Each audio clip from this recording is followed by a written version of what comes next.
بسم اللہ الرحمن الرحیم۔ السلام علیکم معزز طلبہ کرام، آپ سب کیسے ہیں؟ آج ہم اصول الشاشی کے سبق نمبر 130 کو پڑھیں گے۔ آج کے سبق کا عنوان ہے حروف معانی کا بیان۔ آج کے ہمارے سبق کی عبارت ایک نئی فصل سے شروع ہوتی ہے۔ آئیے سب سے پہلے عبارت پڑھ کے اس کا ترجمہ کرتے ہیں، اس کے بعد باقاعدہ سبق کی وضاحت کی طرف بڑھتے ہیں۔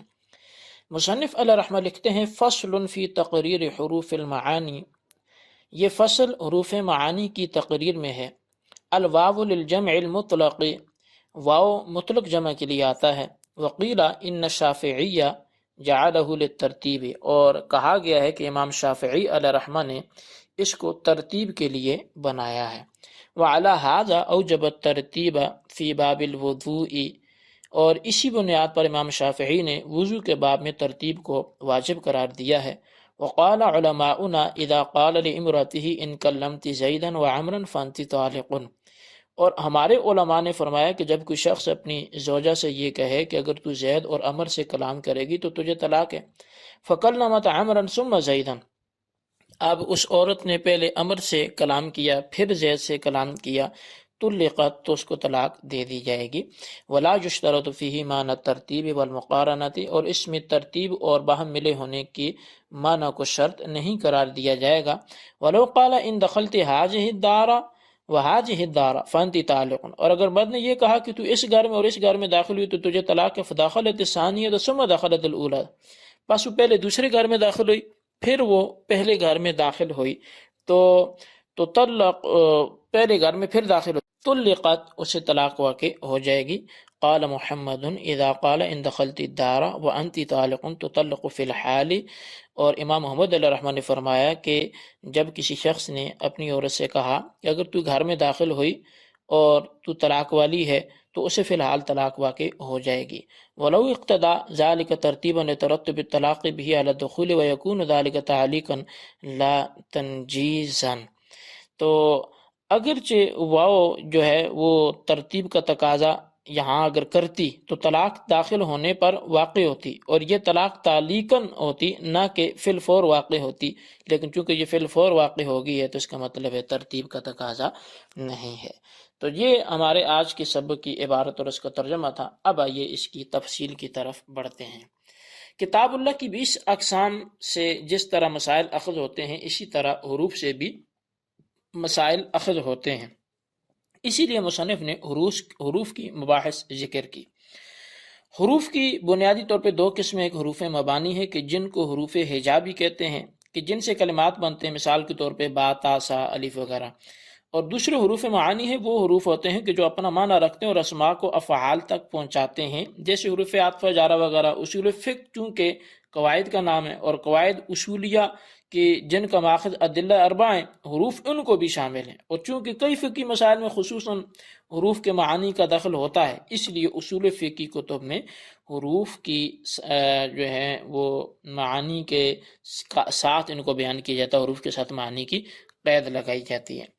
اب یہاں پر مصنف علیہ رحمہ نے حروف عاطفہ کو حروف جارہ پر مقدم کیا، اس کی وجہ ان کا کثیر الاستعمال ہونا ہے، اور پھر حروف عاطفہ میں سے واو کو دیگر حروف پر مقدم کیا، یعنی کہ مصنف نے دیگر حروف عاطفہ مثلا فا، ثم، بل وغیرہ کو چھوڑ کر واو کو مقدم اس لیے کیا کہ واو مطلق جمع کے لیے آتی ہے کہ جس میں تعقیب، تاخیر اور مہلت وغیرہ کی قید نہیں ہوتی، جبکہ باقی حروف عاطفہ کسی نہ کسی قید سے مقید ہیں، لہٰذا واو عدم قید کی وجہ سے بمنزلہ مفرد ہوئی اور دیگر حروف کسی نہ کسی قید کی وجہ سے بمنزلہ مرکب ہوئے۔ ظاہر ہے کہ مفرد مرکب پر طبعاً مقدم ہوتا ہے، لہٰذا مصنف نے ذکر میں بھی واو کو پہلے لا کر وضع کو طبع کے موافق کر دیا۔ اب یہاں پر واو عاطفہ کے معنی میں دو مذہب بیان کیے جائیں گے، ایک احناف کا، دوسرا امام شافعی کا۔ احناف کے نزدیک واو مطلقاً جمع کے لیے آتی ہے، جبکہ امام شافعی کے نزدیک جمع مع ترتیب کے لیے آتی ہے، یعنی کہ امام شافعی کے ہاں ترتیب بھی جمع کے ساتھ ساتھ ہوتی ہے، جبکہ احناف کے ہاں صرف دو چیزوں کو جمع کرنے کے لیے واو آتی ہے۔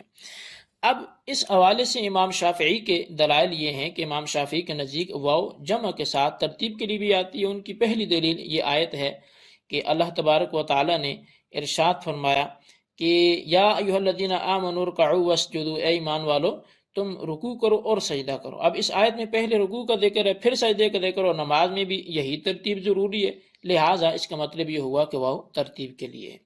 دوسری دلیل ان کی یہ آیت ہے کہ ان الصفا والمروۃ من شعائر اللہ، کہ بے شک صفا و مروہ یہ اللہ کی نشانیوں میں سے ہیں۔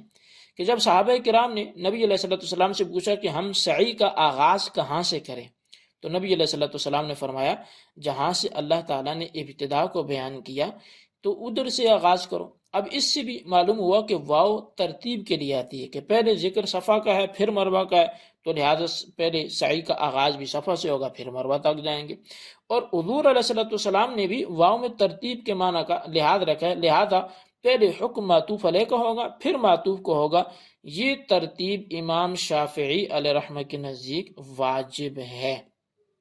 اب وعلی ھذا امام شافعی نے واو کے ترتیب والے معنی کی وجہ سے وضو میں ترتیب کو واجب قرار دیا کہ آیت وضو میں چاروں اعضاء واو عاطفہ کے ساتھ مذکور ہیں، لہٰذا ان میں پہلے چہرہ، پھر کونیاں، پھر سر کا مسح کرنا، پھر پاؤں کا دھونا، یہ ترتیب سے دھونا واجب ہوگا۔ یہ امام شافعی کے اسی اصول کی بنیاد پر کہ واو ترتیب کے لیے آتی ہے۔ جبکہ حناف کی اگر دلائل کی بات کی جائے تو حناف کے نزدیک چونکہ واو عاطفہ مطلقاً جمع کے لیے آتی ہے، اس میں ترتیب ملحوظ نہیں ہوتی، تو اس کی وجہ یہ ہے کہ پہلی دلیل یہ دیتے ہیں کہ تمام ائمہ جو لغت کے ائمہ ہیں ان سے یہ بات ثابت ہے کہ واو مطلقاً جمع کے لیے آتی ہے، ترتیب کے لیے نہیں آتی۔ اسی وجہ سے اگر زید اور عمر اکٹھے ہوں یا آگے پیچھے آئے ہوں تو ان کو جا زید و عمر سے تعبیر کرتے ہیں۔ اب وہاں اس سے مطلب یہ نہیں ہوتا کہ زید پہلے آیا یا عمر پہلے آیا ہے۔ اور دوسری دلیل یہ ہے کہ ارشاد ربانی ہے وَادْخُلُوا الْبَابَ سُجَّدًا وَقُولُوا حِطَّةً۔ اب یہاں پہ جب کہ انہی بنی اسرائیل کے متعلق آیت جو ہے اس ترتیب سے کہ وَادْخُلُوا حِطَّةً وَادْخُلُوا الْبَابَ سُجَّدًا ہے، لہٰذا اگر واو کو ترتیب کے لیے قرار دیں تو دو آیتوں میں تعارض لازم آتا ہے، تو حالانکہ کلام الہی تعارض سے تو پاک ہے، لہٰذا معلوم ہوا کہ واو ترتیب کے لیے نہیں آتی بلکہ مطلقاً جمع کے لیے آتی ہے۔ کہ ایک آیت میں جو ہے وہ پہلے فعل کا ذکر ہے پھر قول کا ذکر ہے، اور دوسری آیت میں پہلے فعل کا ذکر ہے اور دوسری جگہ بھی فعل کا ہی ذکر ہے، دونوں جگہ فعل کا ادخلو کا ہی صیغہ ہے۔ اور یہاں امام شافعی کے دلائل کے حوالے سے اگر بات کریں، اب ان دو آیتوں میں اگر آپ دیکھیں تو ایک آیت میں جہاں پہلی آیت ہے تو وہاں تو سب سے پہلے ذکر ہے کہ وَادْخُلُوا الْبَابَ سُجَّدًا وَقُولُوا حِطَّةٌ نَغْفِرْ لَكُمْ، اور دوسری آیت میں ہے وَقُولُوا حِطَّةٌ وَادْخُلُوا الْبَابَ سُجَّدًا۔ اب پہلی آیت میں فعل مقدم ہے قول مؤخر ہے، اور دوسری آیت میں قول مقدم ہے اور فعل مؤخر ہے، تو لہٰذا اس وجہ سے بھی اگر آپ اس کو دیکھیں تو دو آیتوں میں تعارض لازم آتا ہے، اللہ کا کلام اس سے پاک ہے، تو اس سے معلوم ہوا کہ واو ترتیب کے لیے نہیں آتی بلکہ مطلقاً جمع کے لیے آتی ہے۔ اب امام شافعی نے جو دلائل دیے تھے ان کے جوابات کیا ہوں گے؟ تو امام شافعی کی پہلی دلیل کا جواب یہ ہے کہ رکوع اور سجدہ میں ترتیب کا وجوب واو سے ثابت نہیں ہے، بلکہ یہ ترتیب حدیث رسول سے ثابت ہے کہ نبی علیہ السلام نے فرمایا صلوا کما رأیتمونی اصلی، کہ تم ایسی نماز پڑھو جیسے مجھے نماز پڑھتا دیکھتے ہو۔ اب اس سے ظاہر ہے کہ نبی علیہ السلام نے پہلے رکوع فرمایا پھر سجدہ فرمایا، اسی وجہ سے ترتیب واجب ہوئی۔ اور دوسری دلیل کا جواب یہ ہے کہ اگر واو ترتیب ہی کے لیے ہوتی تو صاحب لسان صحابہ نے سعی کے آغاز کے متعلق سوال کیوں کیا؟ پھر حضور علیہ السلام کے ارشاد فرمانے پر ترتیب وہی واجب ہوئی جیسے قرآن میں ہے۔ تو احناف کے نزدیک وضو میں ترتیب سنت ہے، لہٰذا اگر ترتیب سے وضو نہ بھی کیا تو وضو ہو جائے گا مگر خلاف سنت ہوگا، اور خلاف سنت سے عمل فاسد نہیں ہوتا۔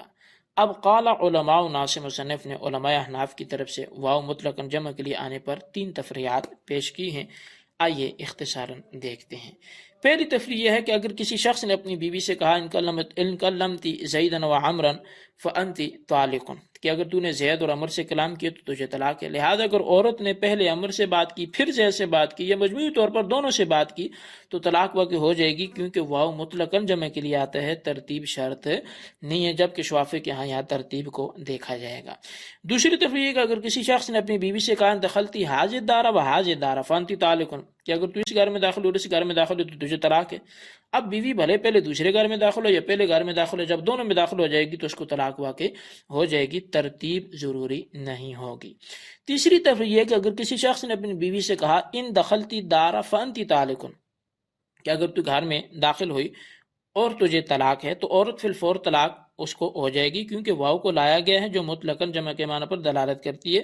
اس میں فا والا معنی نہیں ہے جو تعلیق پر دلالت کرتا ہے، کلام اس سے خالی ہے، تو اس کلام میں تعلیق نہ ہوئی، لہٰذا وانتی طالقن شرط کی جزا نہیں بن سکتی، کیونکہ شرط کی جزا پر فا تو آتی ہے مگر شرط و جزا کے درمیان واو نہیں آتی، لہٰذا شرط کے ساتھ جزا کے نہ پائے جانے کی وجہ سے فوراً طلاق واقع ہو جائے گی. بہرحال یہ ہمارا آج کا سبق تھا. آج کے سبق میں ہم نے واو مطلق جمع کے لیے ہے اس بحث کو پڑھا، اس میں احناف و شوافی کا اختلاف پڑھا اور پھر اس پر 3 تفریعات پڑھی. اس سبق کو اپنے الفاظ میں نوٹ کریں، بالخصوص ان سوالات کے جوابات ہیں. سوال نمبر 1 یہ ہے کہ حروف معانی و مبانی کی تعریف ذکر کریں. سوال نمبر 2 یہ ہے کہ واو کس کے لیے آتی ہے، احناف و شوافی کا موقف تحریر کریں. اللہ تبارک و تعالیٰ سے دعا ہے جو کچھ ہم نے پڑھا سنا اسے یاد رکھنے کی توفیق نصیب فرمائے. آمین بجاہ النبی الامین صلی اللہ علیہ وسلم.